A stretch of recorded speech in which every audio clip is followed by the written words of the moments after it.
राष्ट्रभक्ति ले हृदय में हो खड़ा यदि देश सारा, संकटों पर मात कर यह राष्ट्र विजयी हो हमारा। क्या कभी किसने सुना है सूर्य छिपता तिमिर भय से? क्या कभी सरिता रुकी है बांध से वन पर्वतों से? जो न रुकते मार्ग चलते चीर कर सब संकटों को, वर्ण करती कीर्ति उनका छोड़ कर सब असुर दल को। ध्येय मंदिर के पथिक को कंटकों का ही सहारा, संकटों पर मात कर यह राष्ट्र विजयी हो हमारा। राष्ट्रभक्ति ले हृदय में हो खड़ा यदि देश सारा, संकटों पर मात कर यह राष्ट्र विजयी हो हमारा। राष्ट्र विजयी हो हमारा।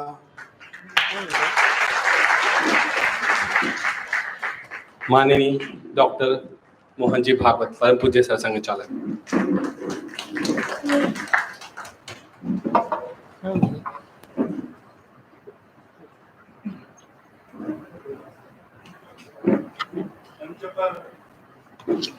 मंच पर उपस्थित सभी मान्यवर,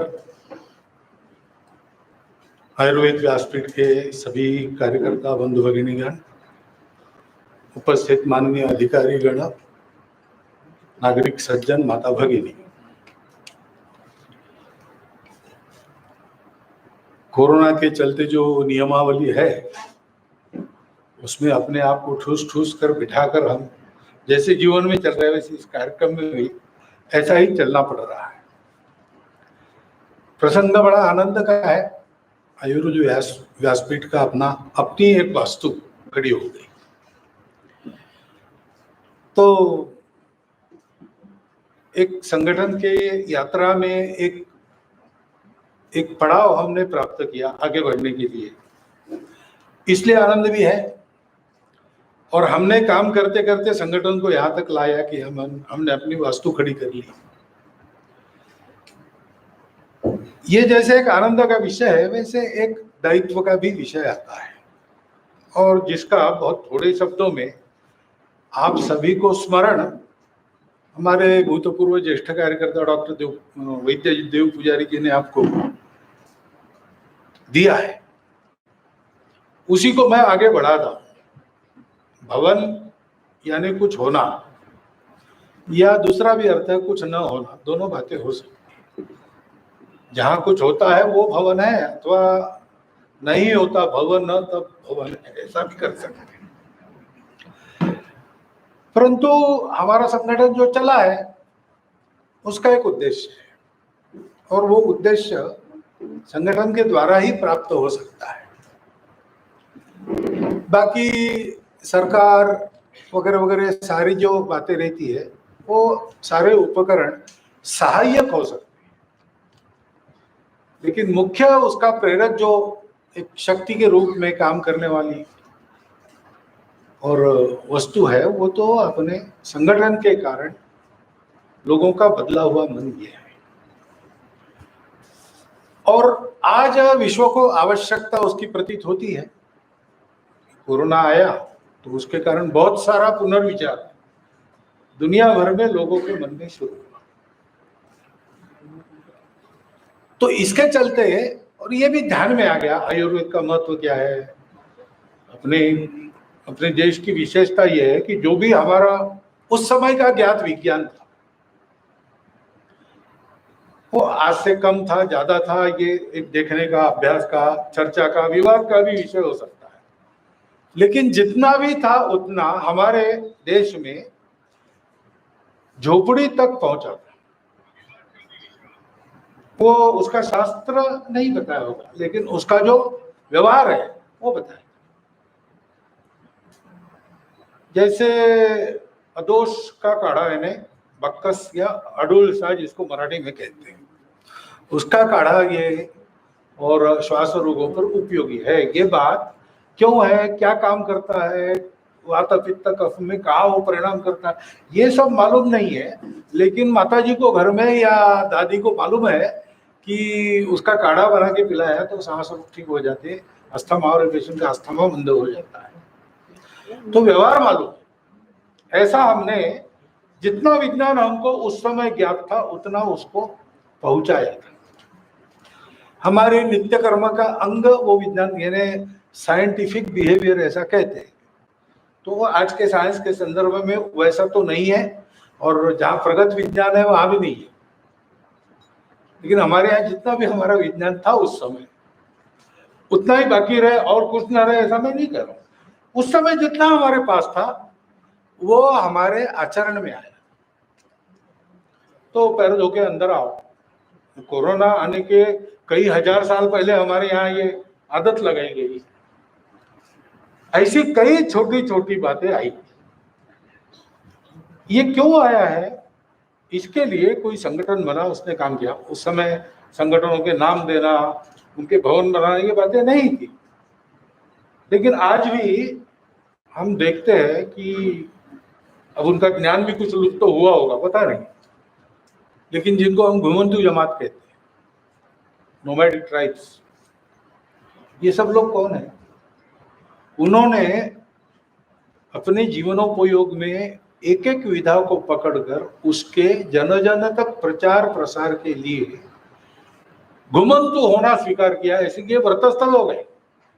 आज उनकी जाति बन गई, वो ज्ञान लुप्त हो गया, उनको हम भी भूल गए, वो भी अपने पूर्वजों को शायद भूल गए, और इसलिए जो हालत है सो है। लेकिन कितना परिश्रम किया होगा उस समय के लोगों ने, हमारे ऋषि मुनियों ने और हमारे सामान्य लोग।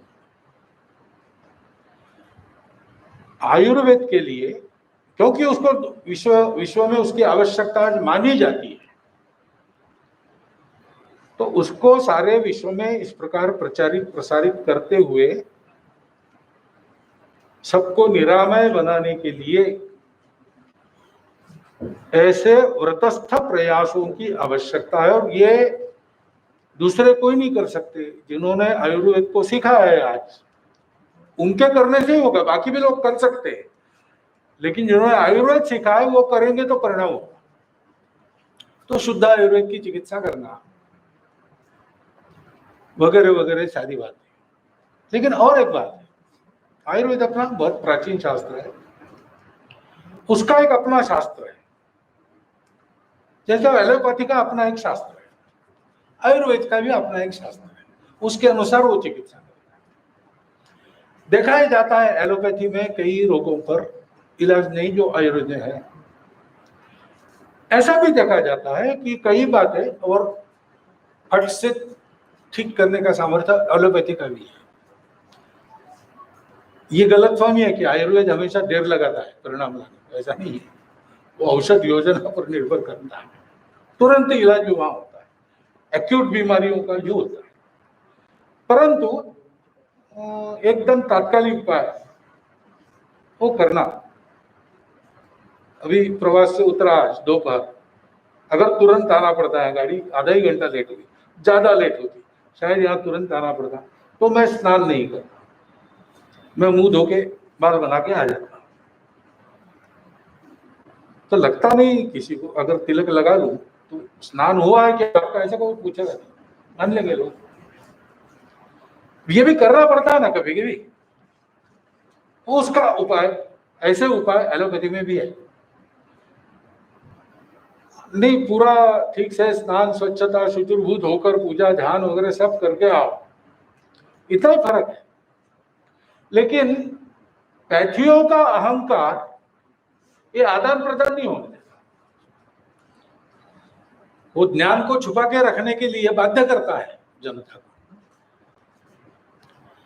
तो इसलिए ये आदान प्रदान भी अन्य पैथियों के साथ करना और अन्य पैथियों को भी ऐसा आदान प्रदान के लिए प्रेरित करना, क्योंकि ज्ञान इतना अनंत है, उसका कुछ पहलू हमने पाया है, कुछ पहलू और किसी ने पाया है। तो आज के युग में संपूर्ण मानव जाति का जो मिलकर ज्ञान है पूरा का पूरा समग्र, उसका विचार करके हर पैथी में और क्या क्या हो सकता है, इसका विचार हर पैथी में होना चाहिए। लेकिन ऐसा अगर होना है तो भारत की अपनी जो पैथी है आयुर्वेद, उसको ही इसकी पहल करनी पड़ेगी।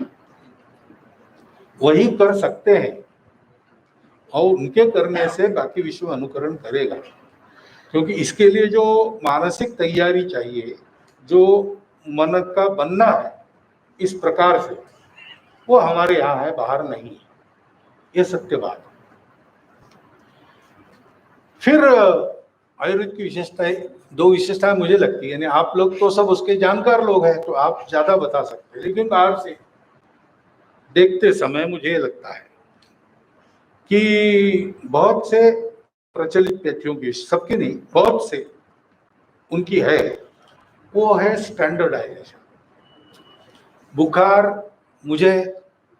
बुखार एक शिशु को, भारत के एक व्यक्ति को, अमेरिका के एक व्यक्ति को, एक मान लीजिए इन्फ्लुएंजा के कारण कुछ बुखार वगैरह आ गया, तो सबके लिए उपचार समान है। टेक्स्ट बुक में सारी बातें हैं, शास्त्र है, उपचार है, और सबको वो देना, ऐसा है।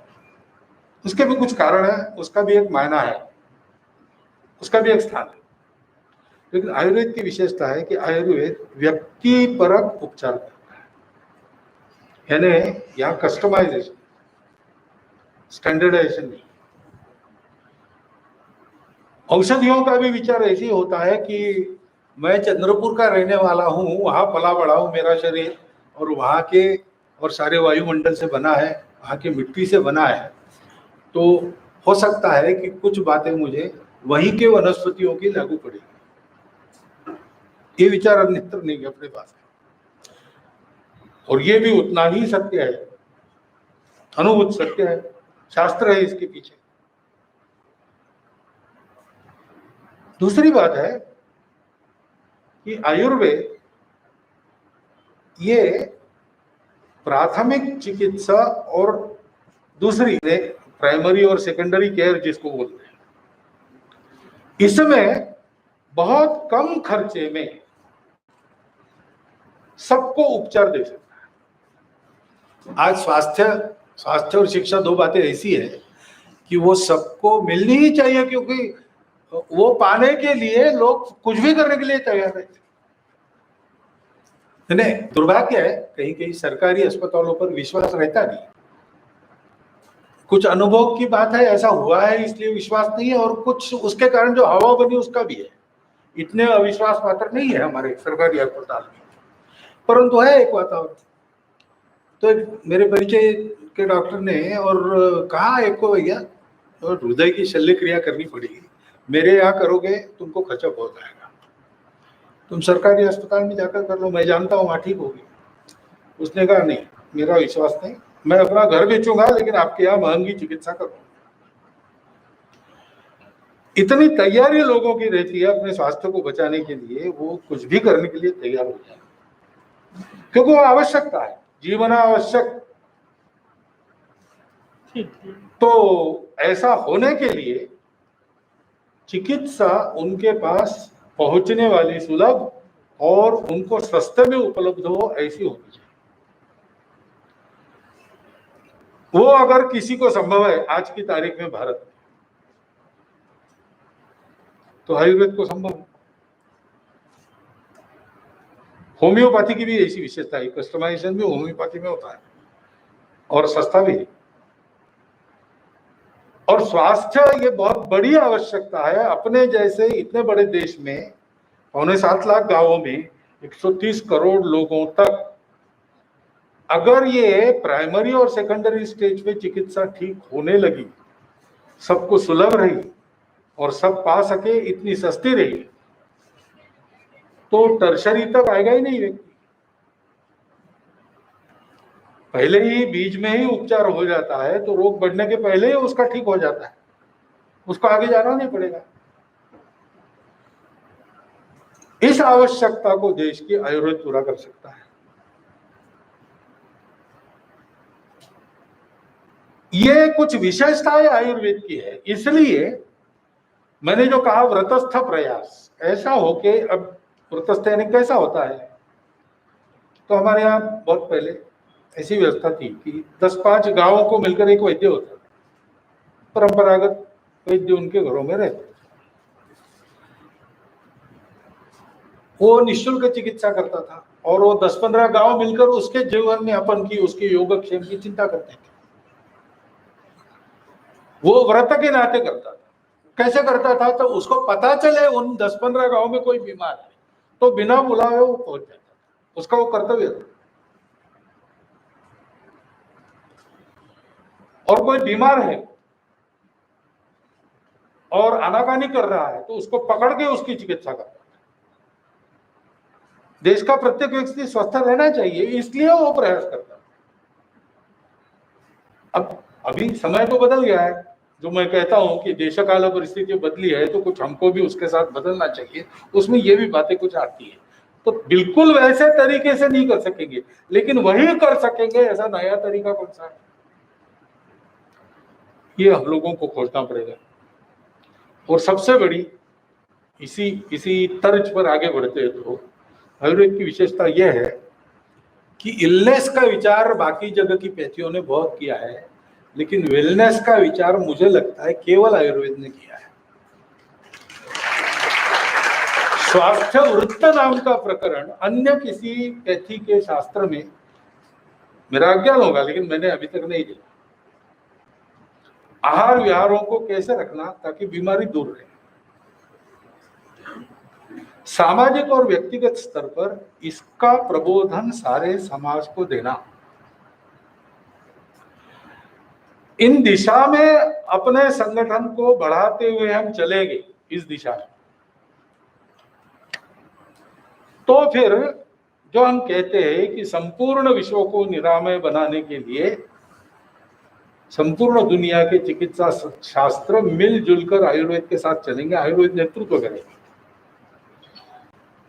हमारी आकांक्षा जीतने की नहीं रहती कभी भी, वी आर नॉट कॉन्करर्स, हम परिवर्तन लाते हैं, हम सबको उस परिवर्तन यात्रा में अपने साथ जोड़ लेते हैं, ये हमारा स्वभाव रहा है। इसलिए मैंने कहा कि ये हम ही कर सकते और कोई नहीं कर सकता, भारत के वैद्य कर सकते, ये करना चाहिए। और ये करना चाहिए इसलिए जैसे एक अपने संगठन को आयुर्वेद के बारे में अपनी एक बढ़ने की नीति लेकर चलना पड़ेगा, वैसे ही हम सब कार्यकर्ताओं को भी कुछ बातें लेकर चलनी पड़ेगी। जैसे आप देखते हैं कि अच्छे अच्छे काम करने वाले तो बहुत लोग हैं, लेकिन नाम और झंडे का झगड़ा रहता है, कभी सज्जन लोग इकट्ठा आकर काम नहीं करते। क्योंकि एक बात है कि हमारा नाम हो, हमारा झंडा हो। दूसरी बात है कि मेरा मत ये है, ईसाक नीति की कथा तो प्रसिद्ध है ना, बकरे दो सामने आ गए, संकरी राह इधर चट्टान उधर खाई, अब टक्कर आएंगे वहां तो दोनों गिर जाएंगे। तो बड़े समझदार थे, एक घुटने टेक दिया एक ने, दूसरा उस पर कूद के चला गया। यहाँ ईसाक की कहानी खत्म होती है, लेकिन हम लोगों की मानव जाति की कहानी यही शुरू होती है। उनमें ये झगड़ा नहीं हुआ कि घुटने किसने टेकना, हमारे यहाँ उसको लेके झगड़ा होता है, मैं क्यों, पहले तुम। ये जो संस्थागत अहंकार रहता है, व्यक्तिगत अहंकार नहीं रहता, ऐसा अपने अपने मत को लेकर, अपने अपने प्रतिष्ठा को लेकर रहता है। आयुर्वेद व्यासपीठ को और आयुर्वेद व्यासपीठ के कार्यकर्ताओं को इस व्यक्तिगत संस्थागत अहंकार के परे होकर ध्येय के लिए सबको कैसे जोड़ना, इसका प्रयास करना पड़ेगा। भवन बना है, भवन के साथ जिम्मेवारी आई, क्योंकि भवन ये एक पड़ाव है, ये हमारी मंजिल नहीं है, गंतव्य हमारा दूर है, गंतव्य बहुत बड़ा है। आयुर्वेद आज हम भारत के अपने शास्त्र को कहते हैं, लेकिन शब्दशः आयुर्वेद यानी स्वस्थ आयु बिताने के लिए जो जो शास्त्र है वो सब आयुर्वेद में ही है। वेद भी क्या है, अनेक ऋषियों के ऋचाओं के संग्रह है। तो वेदों का संग्रह बढ़ना, उपवेदों का संग्रह बढ़ना बंद हो गया, इसलिए जितना आज दिखता है उतना ही आयुर्वेद हमको मालूम है। बहुत कुछ हम भूल भी गए और बहुत कुछ नया भी है। हमारा आयुर्वेद एक स्वीकार मानसिकता में चलने वालों का शास्त्र है। आनो भद्रा कृतवो यंतु विश्वता, संपूर्ण विश्व से अच्छी अच्छी बातें आए हमारे पास। हाँ, उनकी सत्यता की हम परीक्षा कर लेंगे, आंखें मूंद के नहीं चलेंगे, लेकिन हम उसको स्वीकार करेंगे परीक्षा के आधार पर और अपने शास्त्र का भाग बना लेंगे। कफ वात पित्त एक हमारा आधार है, उसके आधार पर जो जो खरा उतरता है वो उसका आधार लिए बिना भी खरा उतर रहा है, तो उसको यहाँ कैसे स्पष्ट करना अपने शास्त्र के आधार पर, ये भी हम सोच सकते हैं। ऐसा हमको इसको आगे ले जाना पड़ेगा और आगे ले जाने के लिए व्रतस्थ प्रयास करने पड़ेंगे। तो व्रत ये रहेगा कि संपूर्ण विश्व की निरामयता के लिए संस्थागत व्यक्तिगत अहंकारों के परे कैसे हुआ जा सकता है और कार्य को आगे बढ़ाया जा सकता है, इसकी पहल करते हुए हम सारी दुनिया को साथ जोड़कर लेके चले जाएंगे। पहले वो भारत में करना पड़ेगा। और आयुर्वेद की इस दृष्टि को कि वेलनेस की चिंता करो, इलनेस की थोड़ी करनी पड़ेगी। और प्रत्येक का जो स्वास्थ्य है वो उसका अपना स्वास्थ्य है, उसकी अपनी प्रकृति है, उसको बनाने वाले सारे कारक अलग अलग है, प्रत्येक व्यक्ति के पृष्ठभूमि अलग है, और इसलिए औषध योजना भी उस व्यक्ति का विचार करके सोचनी चाहिए। और तीसरी बात है कि सारी चिकित्सा जिनके लिए है उनको स्वस्थ और सुलभ होनी चाहिए, स्वस्थ और सुलभ, सस्ती और सुलभ होनी चाहिए। इन बातों को लेकर हम चले तो फिर नई बातों को भी हम जोड़ सकेंगे, उसमें ध्यान रखना पड़ेगा। कुछ नई बातें ऐसी है आज जो दिखती है हमको कि वो है, वो सत्य है और उसको हमको लेना पड़ेगा। लेते समय अंग्रेजी में जिसको एडाप्शन कहते हैं वो करना पड़ेगा। एक वो प्लग लगाने के लिए एडाप्टर होता है ना, अलग अलग प्रकार है, जो हमारा प्रकार उससे मिलता है, तो बीच में एक उपकरण रहता है वो एडाप्टर। ऐसे हमको एडाप्ट करके बातों को कुछ स्वीकार करना पड़ेगा। देश काल परिस्थिति बदलती है, मनुष्य का ज्ञान भी बदलता है, ऐसी बातें आती हैं। कुछ बातें फैशन के मारे चल तो पड़ी है और आप लोगों को कहेंगे कि ऐसा करो तो वो हंसेंगे, आपकी बात उसमें चल नहीं रही है, लेकिन वो सत्य है। थोड़ा आपको धैर्यपूर्वक लोगों को समझाना पड़ेगा।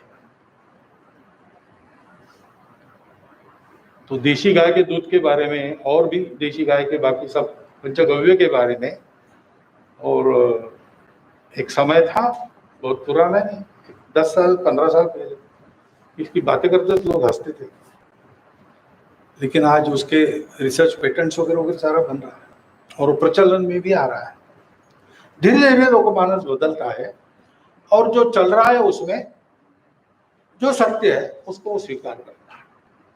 ऐसी भी कुछ बातें हैं, उस पर प्रयोग करने पड़ते हैं।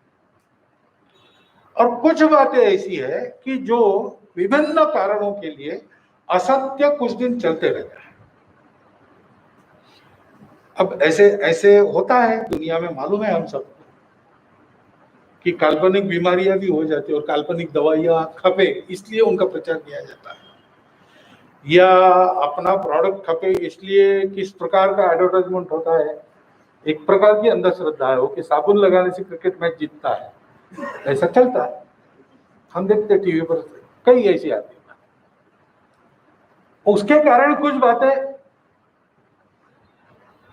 वो बैद्यनाथ का लाल दंतमंजन वगैरह भी पर्याप्त, या विको वगैरह भी पर्याप्त परिणामकारक है, लेकिन देहात का आदमी जाकर कोलगेट ही मांगेगा। कोई भी टूथपेस्ट उसके लिए कोलगेट है, कोलगेट बैठी है एडवर्टाइज के कारण। ऐसी कुछ बातें चलती, उनको हमको सिरे से नकार कर आगे बढ़ना पड़ेगा। कोई अगर को नकार नहीं कर रहा है, वो स्वदेशी विदेशी का एक प्रश्न है, उसका विचार करके वो ऐसा कहते हैं। औषधि के नाते उसमें भी कुछ गुण होंगे, लेकिन वही एक है ऐसा नहीं है।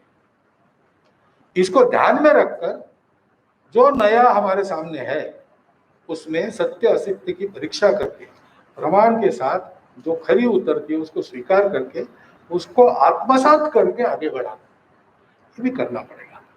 तो ऐसी कुछ बातें मेरे मन में आती है और ये समय भी हो गया है, तो इसलिए यही मेरे 4 शब्द समाप्त करता हूँ। लेकिन करने के पहले आप सबको हार्दिक शुभकामनाएं देता हूँ और एक सूचना दे देता हूँ कि वो जो मेरे परिचय और बाद में वो गौरव काव्य में जो जो है उसको आप अतिशयोक्ति अलंकार का उत्तम उदाहरण के नाते देखिए।